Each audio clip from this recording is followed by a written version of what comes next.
Today on Hallmark Mysteries and More, we are talking to Brittany Mitchell.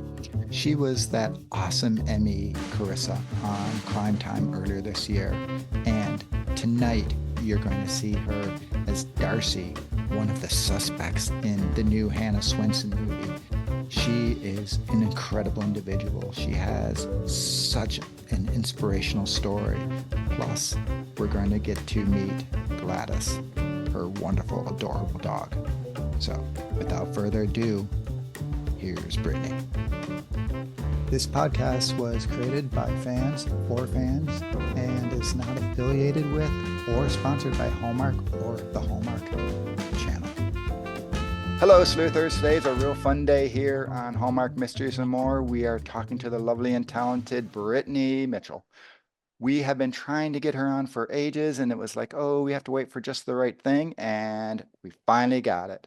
We have the new Hannah Swensen, which she is starring in. Forget the other people we don't really know about. It is the Brittany Show. Hello, Brittany. How are you? I'm good. Thank you for having me. How are you? I am doing fantastic. So, before we get into any of the movies, before we get into any other stuff, there's one thing I need you to talk about, and that's Gladys. On your Instagram, you're always sharing pictures of Gladys. Gladys is beyond adorable. So I have to know, I'm a huge dog person. Let me know Gladys's, like your adoption story, and just tell me a little bit about Gladys. So my dream dog was always a Great Dane.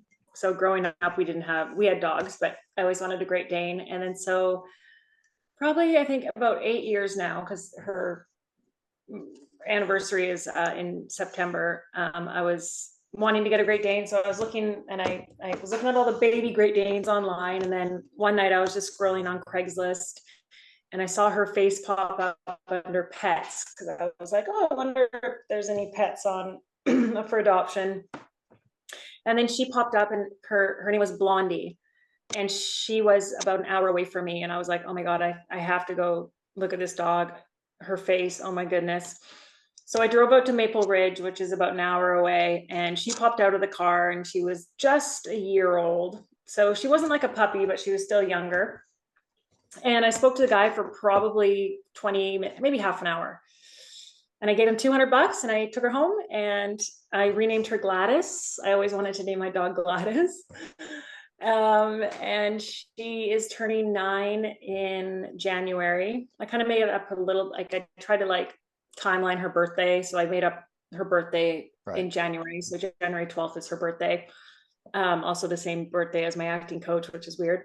So yeah, it's just been her and I ever since. And, I got her a spayed, and now I've turned into a huge advocate for rescue dogs, especially pit bull breeds. And yeah, it's a big part of my life now. Well, I think I told you my daughter, she's got the pit bull. I used to have, before I had my two dogs now, who are both rescues as well. I had two rescue pit bulls. The funny thing is, the first one, I didn't even know what she was. I'm in Arizona here, and I was playing lacrosse in a men's league. And this guy showed up at one of our games with this little tiny dog that had absolutely no tail on it.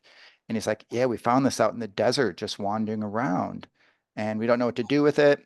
And I'm like, oh, it's a cute puppy. You know what? I wanted a dog. I'll take it. And so I took it, and really cute, and went to the vet. And the vet was like, oh, it's a pit bull mix. Well, I think it's pit bull mix, technically. Mhm. And I freaked out because at that point I had never had pit bulls. All I knew about a pit bull is, oh my God, a pit bull is going to eat you. We had just had our daughter, who was probably 6 months at the time. And after that experience, and once again, I couldn't, obviously, I took her in and I was already loving her, so I wasn't about to get away, but I was freaking out.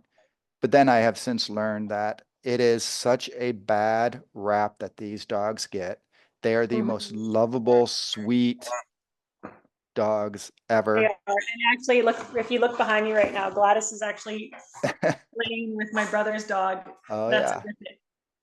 Of course, they choose to play right now. of course. It's okay. We're a dog-friendly show.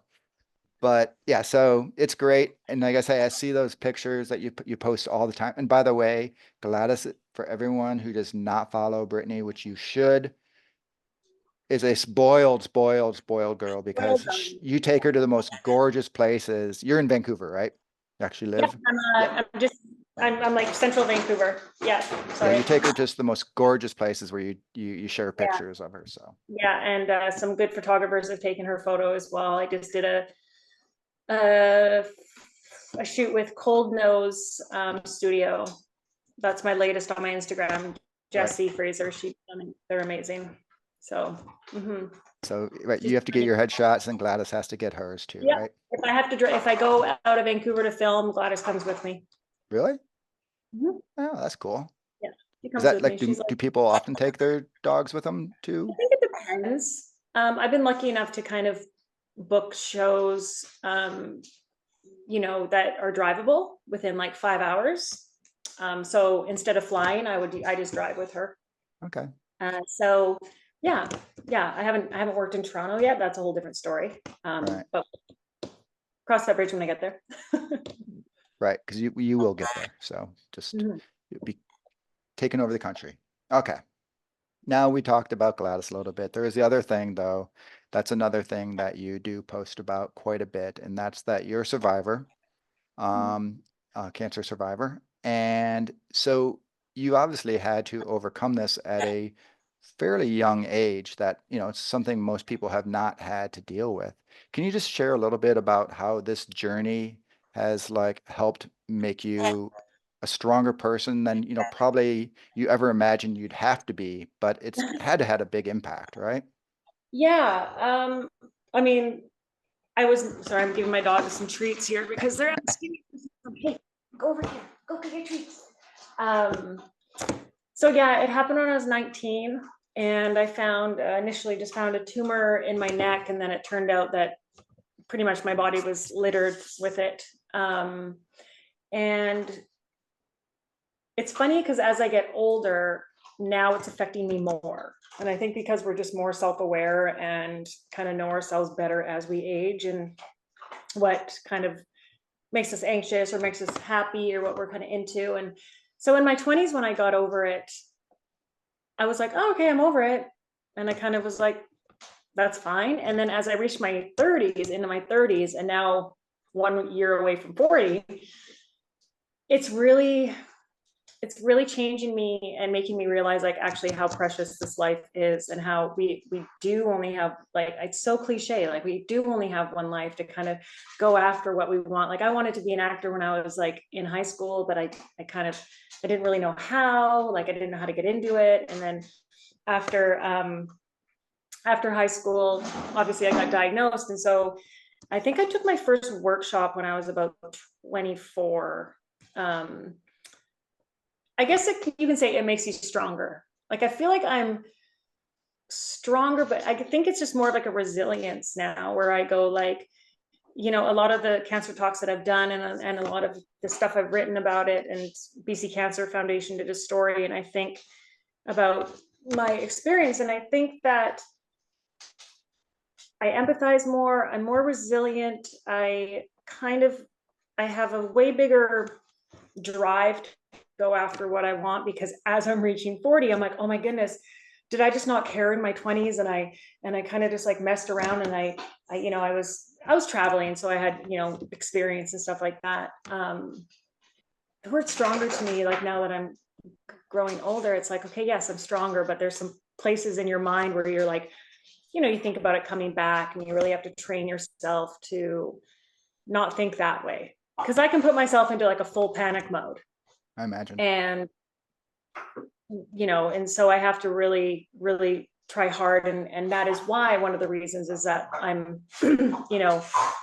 I do cancer stuff, and I love to post about my story and love to inspire and love to talk about it, and involved in these foundations. Guys, quiet.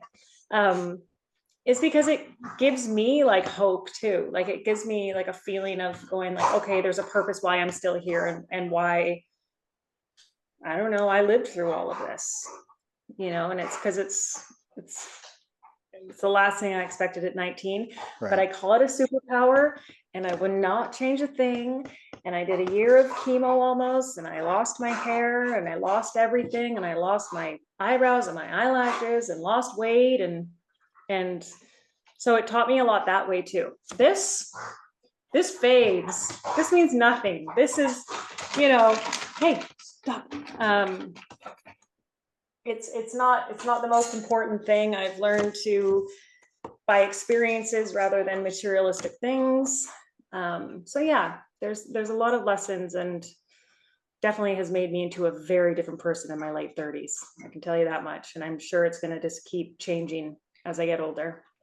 Well, you kind of hinted on it. Like you said, kicking cancer's butt is a super, power and stuff like that. But I was going to ask, since you do have that as a superpower, what if you could choose another more traditional superpower, what would you choose? Like, be invisibility, seeing the future, or time travel, I don't know if whatever. I could, yeah, I don't know if I'd want to see the future. Um, I don't know. Is flying a superpower? Of course it is. I would like to fly. Um, mind reading, no. I think I'm pretty good at mind reading without even having the superpower. But yeah, maybe flying or some sort of superpower we can help all the rescue dogs. I hear you there. I would definitely not want to read people's minds because the No. things that go on in your mind that you don't really think, but people don't wouldn't have that filter. Oh, it would be scary. It'd be Yeah, scary. and like we all have these weird thoughts like all day long. Why would I Right. want like I don't want to hear anybody else's thoughts, and if you're good at communicating, that's all I want to hear. That's all I want to hear. So yeah. Okay. Well, last year you were part of the kickoff for Countdown to Christmas with Checking It Twice. So Mhm. was that like twice as nice saying being part of the very first movie of one of the biggest events in all of television and knowing you were starting the entire season? Yeah. Um I it was nice. I felt really lucky to be part of that because that audition was one scene, no callback, and then I got to go spend 10 days on set with my new family. And it was exciting. We were in People magazine, and they chose our fake family photo to, oh my God, these dogs, our fake family photo to put in the magazine and talk about it. And I got to go up to Kelowna, which is our wine country here, to film it. And I worked with the director before. His name's Kevin Fair. Okay. I did a Lifetime movie with him, and then I met all my new friends, and I'm still in touch with all of them. Kevin McGarry was our lead, so he's awesome. We've become friends, and Kim Matula, who lives down in LA, I see her every time I go down, and yeah, I mean, I played her wiser older sister, which I think is hilarious because I'm the sister in my family that has no kids and no marriage, no husband. So, and I'm giving her advice on her relationships in Hallmark land. But obviously, I can do a really good job. So, I loved your character in that one.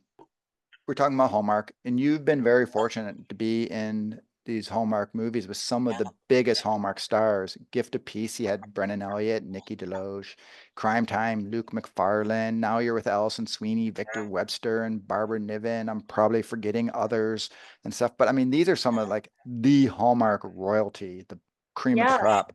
So what was it like working and seeing how they work that maybe helped craft, help you be a better actor? I have to say, when I worked with Brennan Elliott, I played his wife that had passed away. One thing I noticed about him is that like he's so kind and he's really present and listens. And I think that that's like what I now believe, because I've worked on a lot of sets now, is that the leads of a show kind of set the tone for the show. And I've been lucky enough to work with these lead actors. Coming back to it is like what I've learned is kindness, being present. Um, it has, yeah, and I feel like I've always kind of been that way on set. I think that everyone deserves respect, and everyone, no one's more important than somebody else. Um, And that's something that just has showed me that, if you come to set and there is something kind of like someone's off, that it does change the mood, or it does change the energy of the set. So I try to just be as positive as I can, even though I'm always happy to be there. Right. Um, and yeah, with Brennan, he was just a very, very nice, and you could just tell he was a good human, like inside and out. What's interesting you say that about him being kind and just generous was that he was very, very early on when we launched the podcast. And I reached out to him just like an idiot because I didn't know any better and said, "Hey, will you be on the podcast?"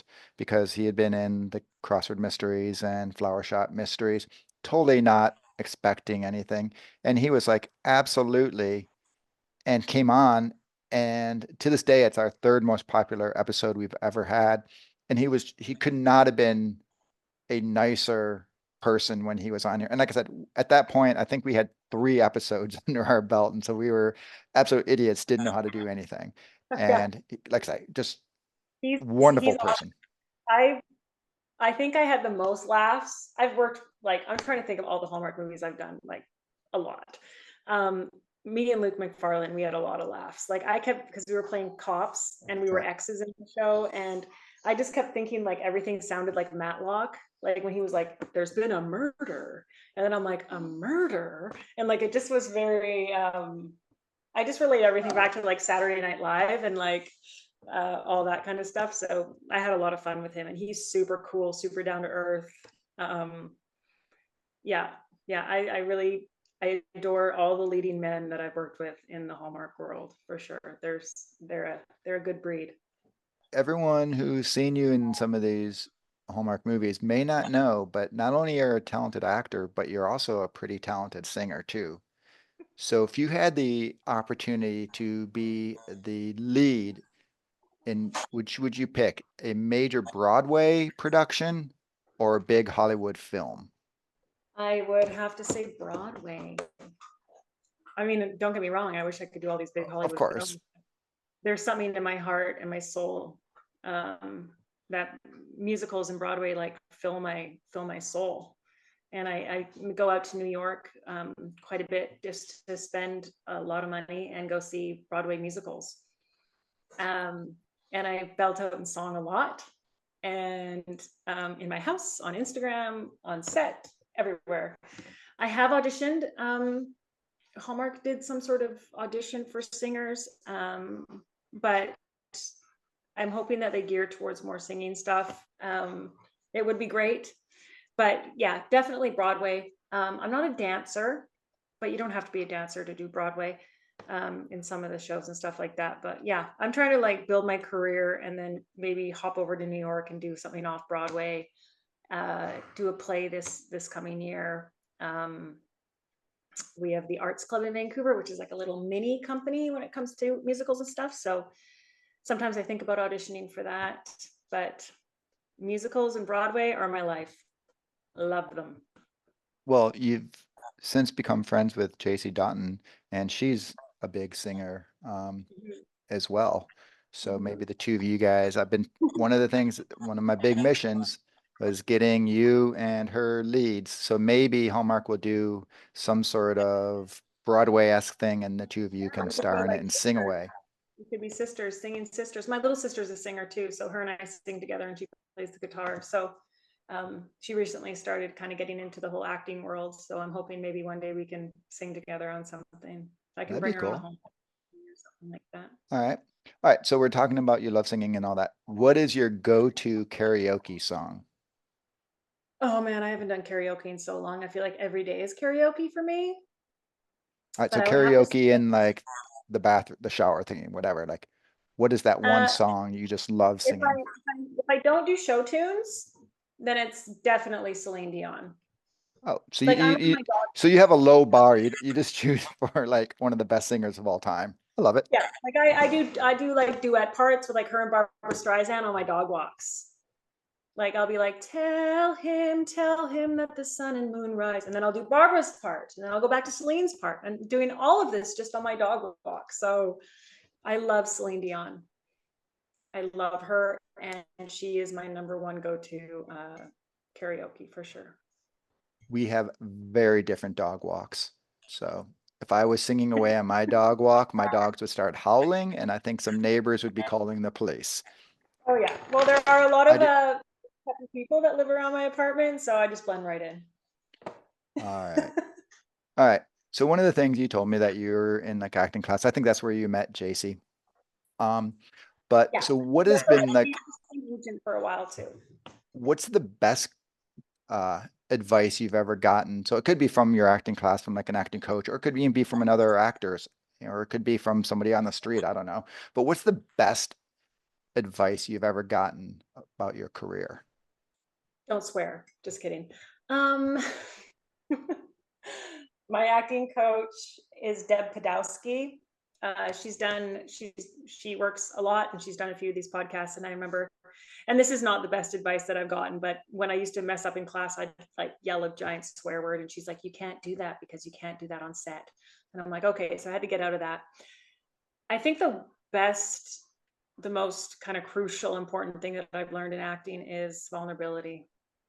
I kind of grew up with a sense of being like a strong person with like a wall on the outside, and I still can be like that. But when it comes to acting and showing and showing up and playing these characters that have these layers that have to show love and sadness and madness and anger, it has to come from somewhere real.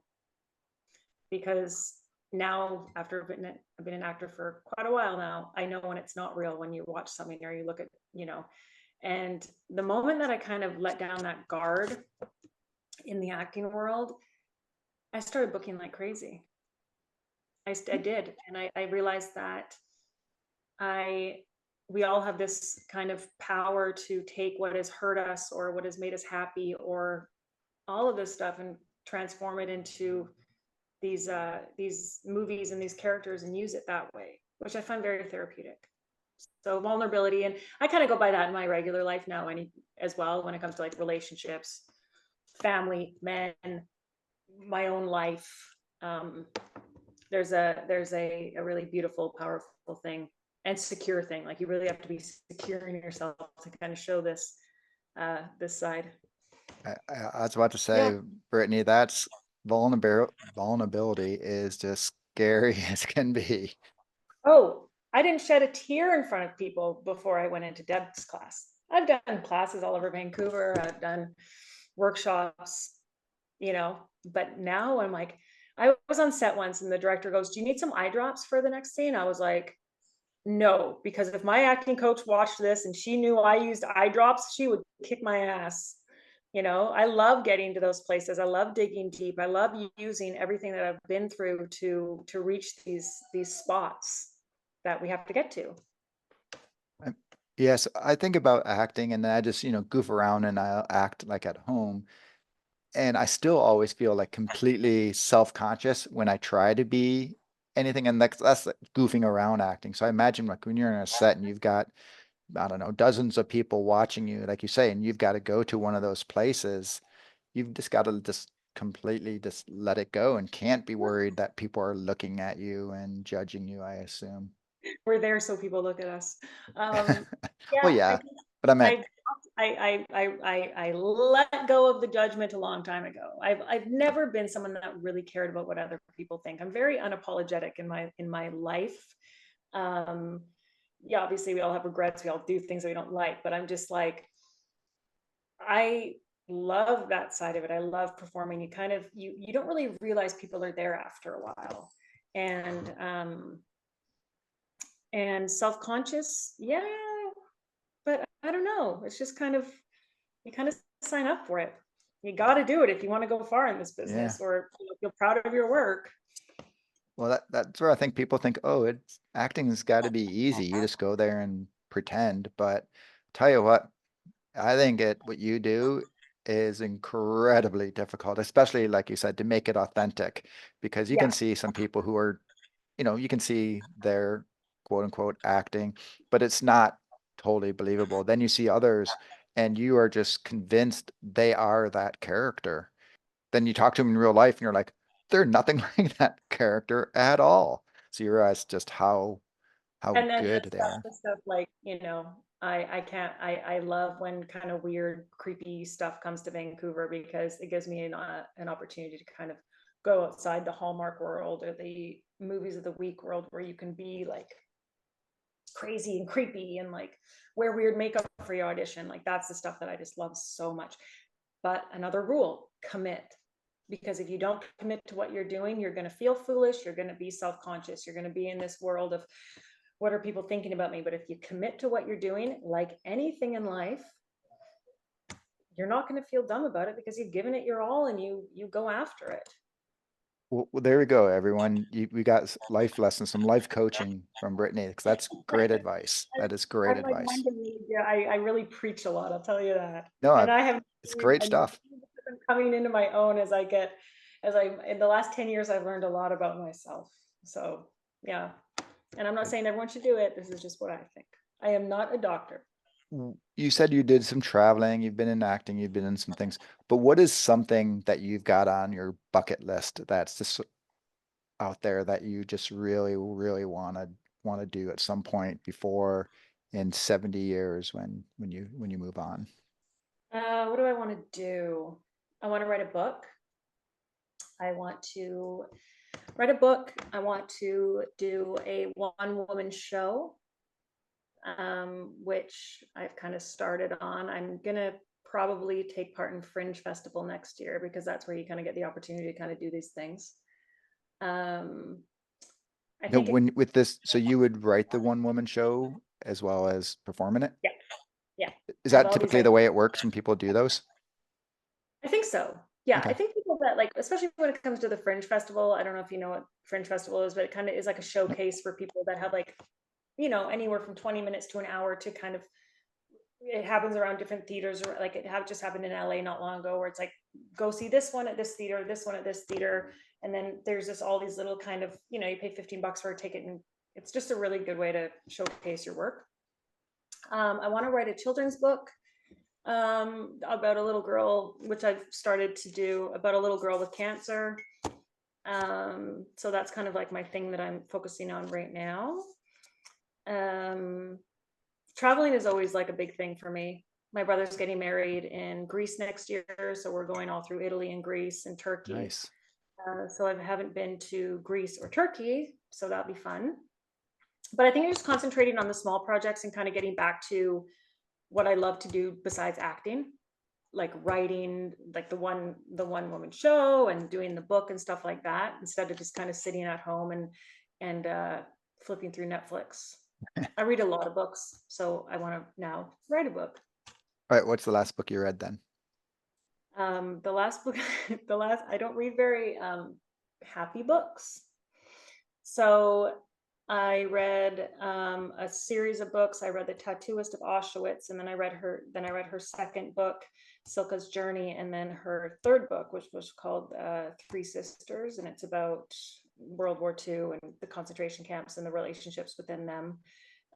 So I read a lot of books like that. I just finished Quentin Tarantino's book, which I love him because he's kind of mad and crazy. And he talks about all his favorite movies, kind of picks them apart, but he also talks about his childhood and him going to the movies with his parents when, like, way back in the day. So I like to read two at the same time, like one that's, I mean, the ones about World War II are fiction in the way of the stories within it, but also nonfiction, and then Right. just one that's more real like biography or self-help. That was just a spontaneous question when you said you love reading. So, okay. All right. Yeah, and I'm not Now, really a podcaster. Like I prefer to listen to music than like be on like an airplane and listen to a podcast. But I do love reading books, not listening to them. let's get talking mysteries now. So you were Carice in Crime Time. Mhm. So that movie, it just, and you kind of alluded to a little bit before though, but it had to be a blast because it was a fun comedy pretty quirky mystery. And then you also had Luke McFarlane and Lindy Greenwood, like two phenomenal talents and stuff. So what was that like working, with those guys on that set in that, in that role? Oh, it was so fun, and our director was amazing.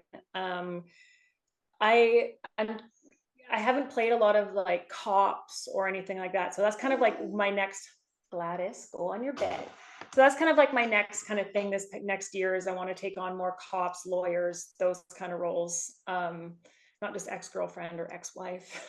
So it was really fun. I learned that the language within crime shows is a lot different than like, hi, Merry Christmas. Hi, Merry Christmas. It's like you have to learn how to say things that are happening to a body, or you're looking down at the body and you're like, the blah, blah, blah is, you know, I don't even know what I said in the show. But, and take into account that, look it up, know what you're saying, because if you say it without even knowing, then you're not going to know what you're saying. So that's something that I've learned on that show. Um, I love Lindy Greenwood. I love meeting female co-stars and clicking with them. She's awesome. Um, yeah, it was good. I think I did only about 4 days on that show, and then there was our writer is Craig, who's a friend of Right. mine, who's so talented, so talented. He's written some big movies, and so I felt very lucky. I felt very lucky, and I was hoping that maybe they would make some more of those. So we'll see. Crossing the fingers as well. We liked it. Yeah. So one of the things a lot of people don't know is Luke McFarlane. I don't whatever like Juilliard or trained or something. Like he's like a serious actor I couldn't take my and eyes off of him.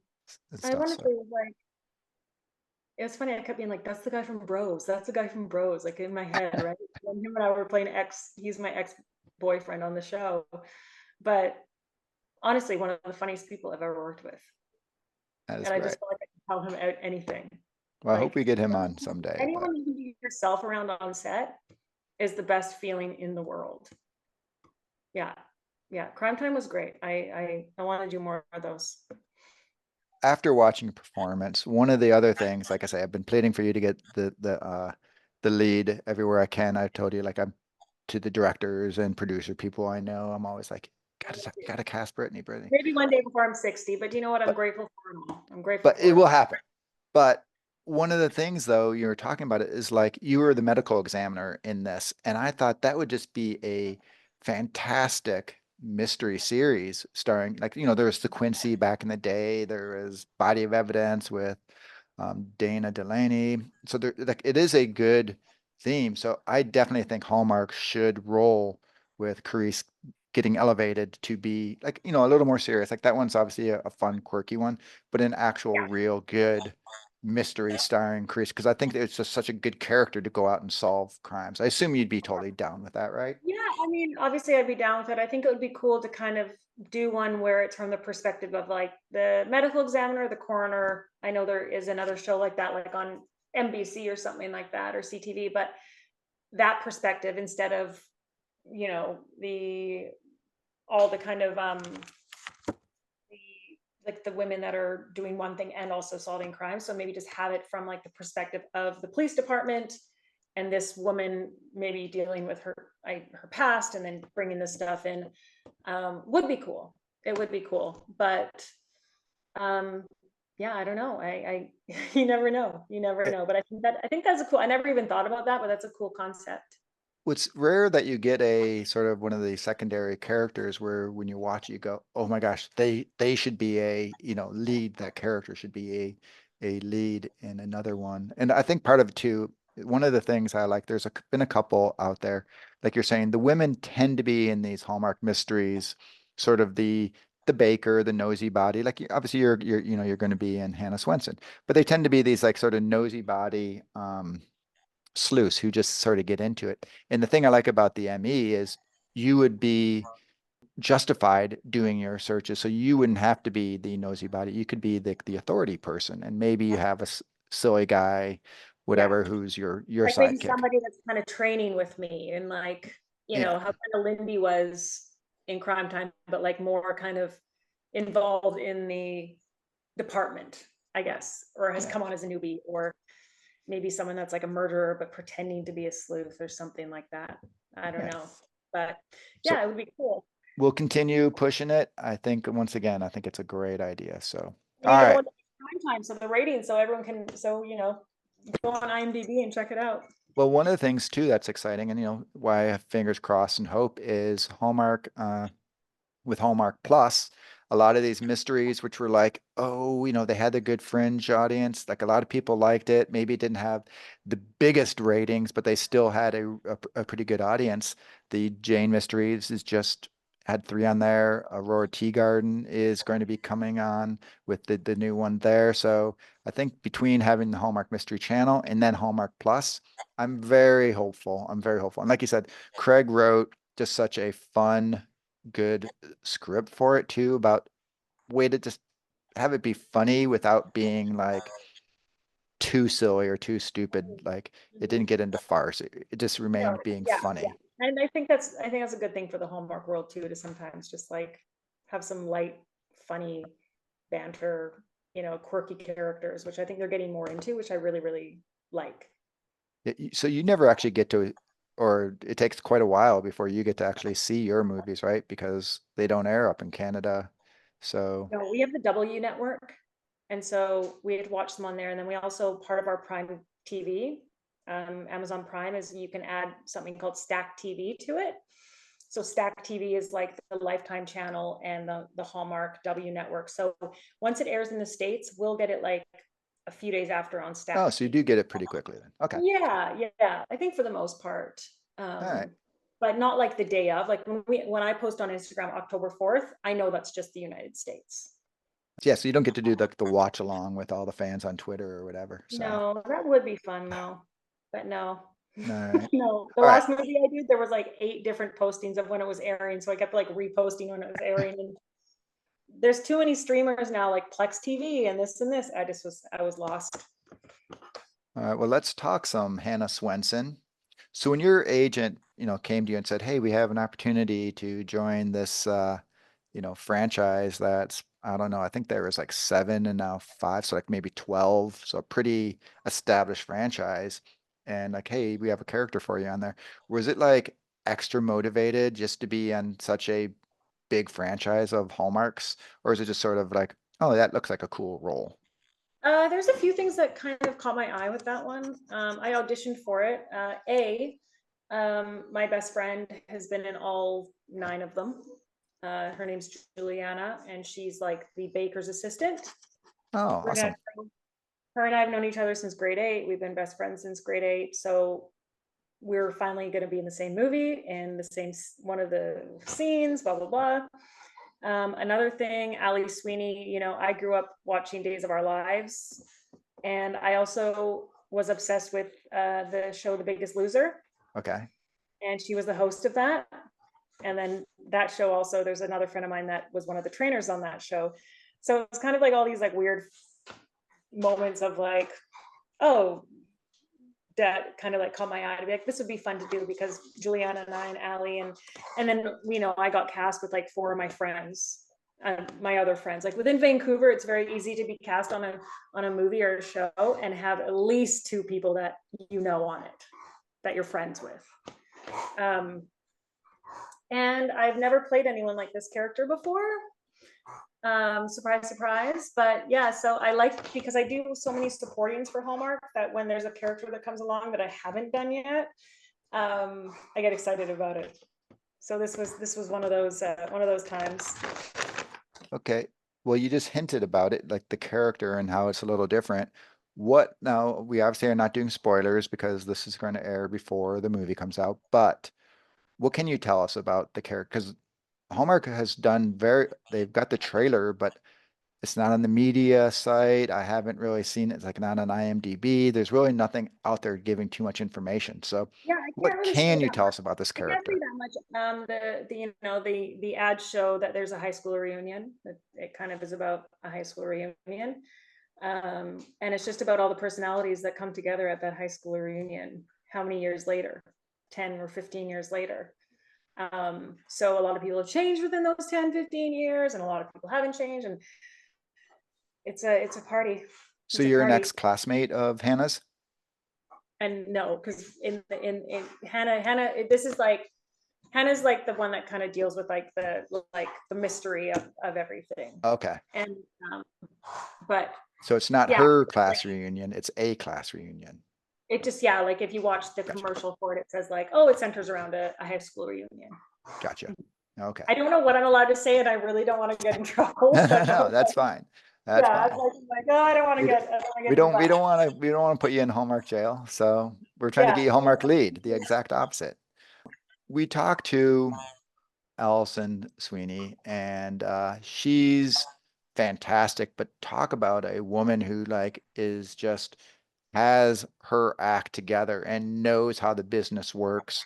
I don't want to. She was a ton of fun, but she definitely, I think, runs like a pretty tight ship when she's like, I'm showing up on set. I'm going to be a total, I guess, total professional is what oh I man, want to I say, love right? her.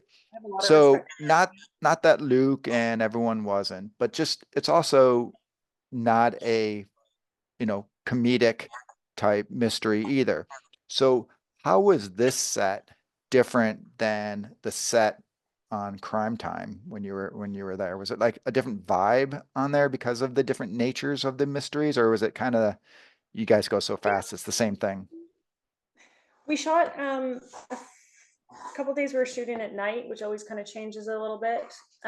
One thing with Allie, I really respected the fact like to have a female there with like she produced it as well, so she has a say in stuff. And so to have a female there with a female voice, because the director was a male, and not saying like I've worked with all males before, like, but she goes and checks the camera, make sure everything looks okay, make sure that like my shirt's high enough or my skirt is low enough, or so everything looks tasteful and good, and that's one thing that I loved about having her there. So she was there even in the scenes where she wasn't acting, and she she listens. She's a businesswoman. I think I respect everything she stands for. We had great conversations, um, and so it was kind of nice seeing her there, and putting in the work too, like coming in if to make sure everything looks okay. If maybe she could have been doing something else, um, and she was excited to be there, and she would sit with us and get to know all of us. And yeah, no, it was, yeah, it's different than like having some like pal guy there that's like, Luke and I, it's all about, like I was telling someone today, it's all about reading the room, right? Like the way you treat one person isn't the way that you treat another person. Your relationships are all going to be very different. And so it was nice. It was really nice to meet her. I grew up watching her. Yeah. It's funny you say that because I was just talking to a coworker who is younger. She's I think basically almost your age, and I'm older. And I was talking to her about a couple of the Hallmark stars, as about Mary Lou Henner, who's on Aurora Tea Garden. She's like, yeah, I don't know who that is. I'm like, what? Taxi and this, and she didn't know. And like, you got to know Allison Sweeney. And when we had Allison Sweeney on the podcast, the way I knew that she is just this megastar is my son, 23-year-old male who couldn't care less about Hallmark. He's like, "Oh, I know who that is." So that's how you know Allison is in that Yeah. upper, Yeah. And I rarefied think air. I know that feeling because one of my best friends is 12 years younger than me, and Ryan Philippe is filming in Vancouver right now, and she goes, "Oh, I got this audition to play Ryan Philippe's daughter. Who's Ryan Philippe?" And I went, "I know what you did last summer." She's like, "No, I don't know." I'm like, "Ryan Philippe, Cruel Intentions." She's like, sent her a picture. I was like, "Oh my goodness, it's starting. It's starting where I know people and like younger people don't know them." I'm like, Ryan Philippe's like 45. He's not even like Yeah, I was about old. to say, But uh, yeah, she's I think that's the great thing about Allie is like she's made a name for herself in all these different worlds, right? Like the soap opera, the Hallmark, the all of that. So The Biggest Loser, I talked to her about that when I met her. I was like, tell me about The Biggest Loser. Like I love That's like a world ago. She's probably said so. that. Mm-hmm. Yeah. So when we just recently had Paul Campbell and Amy Garcia on talking about their movie Cases of Mystery Lane, and they just said how like on set it was kind of out of control where they, once again it's a comedy, but they like each scene the actors are constantly breaking because they were just trying to crack each other up. I'm guessing Allison Sweeney and Victor Webster are not quite that type character, people, but are there any like fun stories you can tell us, like behind the scenes stories about Are the what it ones was that I like on know. set? Yeah, I mean, this was the challenging movie in a lot of different great ways. Um, I don't know if there's the. It was funny because it was like me, Adila, Tessa, Dalen, Patch. We had this guy Patch. You probably know him. He's done some leads. He's this Australian guy. We're sitting in the green room. We're waiting to go downstairs, and we're all sitting there. And Patch pulls out, like, his backpack is probably this big, and he pulls out this Costco size mouthwash. And we're like, what the hell are you doing? And he says that he brings it everywhere with him. He doesn't buy the small one. He legitimately is buying like the biggest Costco mouthwash. And that was like, it made us all laugh so hard. And he swigs it before we go downstairs. So that was a really fun moment. And I think it was just kind of fun because we were all kind of, Gladys, we were all kind of the same age. And then we were like all at this like high school reunion. And so we were kind of all kind of those characters. Like we're all just laughing together in between. Andres, this guy that played my boyfriend, I've never met him before. And oh my God, he is one of the funniest people ever. I think he's on that show Allegiance now. But really fun. Like if I get paired up with a boyfriend and they're hilarious and I get to like, I'm somebody that always forgets I'm mic'd up. So I have to be very careful. So then I go to the guy with the mic and the boom and I'm like, I'm so sorry about that. Don't let anybody, please don't tell anyone I said that or something like that. Because I always forget that I'm mic'd up. It doesn't matter how many movies I've done. Yeah, it's funny because like all the sets are so different that like there's some, like I've been on a set where it's just been me and it's just me. And so you literally like they call cut and you like go sit by yourself. And there's times where they call cut and you sit with 15 people and you know, with the phones now, some people like you get cut and then they're automatically on their phone or whatever. Everyone's just so different. I imagine though, like you said, this one you knew several people and you're doing the class reunion. It kind of was like almost like class reunion because you guys are all pals and Yeah, it was so so. fun. It was so fun. And like we're all like our trailers are all next to each other and it's great. And I can only imagine like, you look at something like Riverdale where it's like 9 seasons together or whatever, and they're together every single day. Like you do become very close, very good friends. Okay. So you're keeping your character top secret, which is fine. But would you say how much is this character you play actually like you as a person? Or is it like completely not you and you got to play like a total. There's definitely Brittany in there. Brittany Okay. is 100%. Not anymore. I feel like we all kind of go through phases in life. Um, but So yeah, it's like Brittany I'd say 2005. I would say like Brittany 21 to 27. This is who I am in this movie. Okay. Yeah, Brittany, and now I'm 39, and like I go to bed at 7 o'clock and go see matinees because I'm too tired to go see the 7 p.m. ones. It's funny you say that. I literally just yesterday morning had that conversation with my wife, joking about, can you believe we used to like go to 9 o'clock movies, whereas like the thought of leaving the house after 8 is just Right? I saw does a not movie. happen. I saw a movie. There's an independent theater up the street, and they always show really cool movies like that are like from the 80s and the 90s. And the one movie started at 10:50, and I was like, well, I guess I won't be seeing that one. Like I saw the new Brad Pitt movie yesterday at 1 p.m. and I was like there at like 12. I was like an hour early. That's just what happens as you go, right? But So, yeah, with the Hallmark movies, I don't like to say a lot because it is such a, I think the viewers love the surprises and they love the anticipation, just like kind of video game lovers, right? Like when I make video games, I got to sign an NDA. I can't actually say one word about it. well, So I'm I'm going to make sorry. you say one word about it because Hannah obviously has a very eager and loyal fan base. So, what can you tell us about Sprinkle of Deceit that will get us excited? That will Yes. excited. Well, I it's a hope that's what won't. I hope it's what will. it's a mystery. I think that the cool thing about this one is that it's pretty modern. Like this could happen.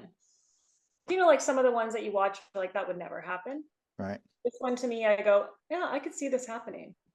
I mean, I watch a lot of true crime, and this is something where you know the who done it is real, and um, and I think the writing in this one is really good and really clever, and it was nice to kind of, I've seen some of the Murder She Baked and then the Hannah Swensons, and um, I don't know, this one just seemed a little bit more like you're almost watching like Gossip Girl or Okay. something like that. Do you know what I mean? Yeah. Like it's not as like square, or there's some like chunk, like just some little bit of craziness to it, which I really liked. All right. Well, I don't once know if again, that explains a lot. I don't know if I'm really good at explaining you it didn't have to, because I it's just giving us a little something to get excited. And I definitely think that that's an if you interesting like, take I'll say because if you like true crime, you'll like this one. we are coming up, to the holiday season. Hallmark's got 47 movies coming out over the holidays. Are you in any of the countdown to Christmas this year? No, No? I No, I didn't didn't get mean to bring up bad stuff. Are you, what do you have, what do you have coming up that you can share, or is it all top secret at this time? Um, I worked on an Apple series. Like So I Apple do have, TV? pardon? Like Apple TV? Apple TV. Yep. Ooh, I got to work with Taron Egerton. He played Elton John, right. and it was an amazing experience. I was just like, when I was doing my scenes with him, I couldn't believe that I was, I'm not like a starstruck person, but I kind of had a moment where I'm like, wow, this is cool. I'm here right now in front of this, Academy Award nominee guy who's an amazing actor, the nicest guy. This is by this is called what's the name of it? The same producers, the same team that did his other show Blackbird on Apple Okay. TV. So I got to be a part of this one, and it was really exciting. So I have the Hallmark, and then I think Apple is bringing this out, I think maybe in a few months. So And you're on a so craft, or excuse me, you're on the Apple one that's produced by Apple TV, and then you're on your Hallmark. What's like craft services, the big difference between the two? Is it like night and day? You have like whatever gourmet food on the Apple set, whereas on Hallmark, you're getting a little, not I'll say Subway, that but it's a little more modest. Hallmark doesn't have Hallmark has good craft services. Sometimes you get the movies of the week, the lifetimes are a little bit, but not Hallmark. Hallmark is really good. Like when I was filming Checking It Twice, they had like an entire mini house of craft services, like just where you go and get snacks throughout the day. I really can't complain about it. There wasn't that much difference. I think when you get onto those really good Hallmarks, which is most of the time, they're just all really good. I don't see a difference between Wow. the Apple and the one thing with the Apple series that I have noticed, because I've done a few of them, is that they're filmed very locally. So it's 2 minutes from my house instead of an hour. Because like a lot of the Hallmark movies are filmed out in Abbotsford, or Langley, which is an hour to 2 hours drive, because it's all in very far away farmland. Right. And then the Apple series are all filmed very central in downtown Vancouver.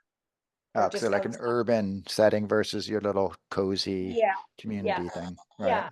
So that's always nice when you wake up and your call time's like, 6:30 in the morning, and you can wake up at 5:30 and not 4:30. Well, Yeah. that's all right. I think we're pretty lucky with our craft services though in Vancouver. Good to Yeah, know. but no Christmas movies. It's almost like you confused me. I was like, am I in a Christmas movie this year? No, no. I think I just had my last audition for one a couple weeks ago, and I didn't hear anything. So next year, next year. Yeah, I'm sorry. I didn't I mean want to I bring, want I some didn't mean to like pour Halloween. salt in a wound. It's I feel okay. bad. It's totally fine. I had my time last year. It was great. I want to get into some like Halloween movies or something like that. So Well, fans I know have been saying Hallmark needs to get and do a really good Halloween movie, so we'll see. yeah, I saw something about some haunted movie that's coming out. So that looks cool. Jeff Beasley's doing like Haunted Honeymoon or something like And that. he's one of my favorite directors. Yes. Well, that's what as I told you, I'm like always, pushing in the background, and I'm like, oh, here's a person you really need to consider. And he's like, yeah, I totally know Brittany. So I was not shedding light on him. Yeah, So you're on his radar already. he's a very nice man. There's a few people in my life that have really kind of stuck out, and he's one of them. So I feel very lucky to know him. Okay, Brittany. Well, thank you very much. Thank Gladys, you. thank you very much as well. This has been a ton of fun, and we are looking forward to A Sprinkle of Deceit, a Hannah Swensen mystery, airing Friday. October 4th. I appreciate you having me, and sorry I keep looking at myself up in that corner. I'm not used to like having myself looking back at me. Totally, totally good. It's all good. All right, we'll All see right, you. thanks, Eric. Bye. Bye.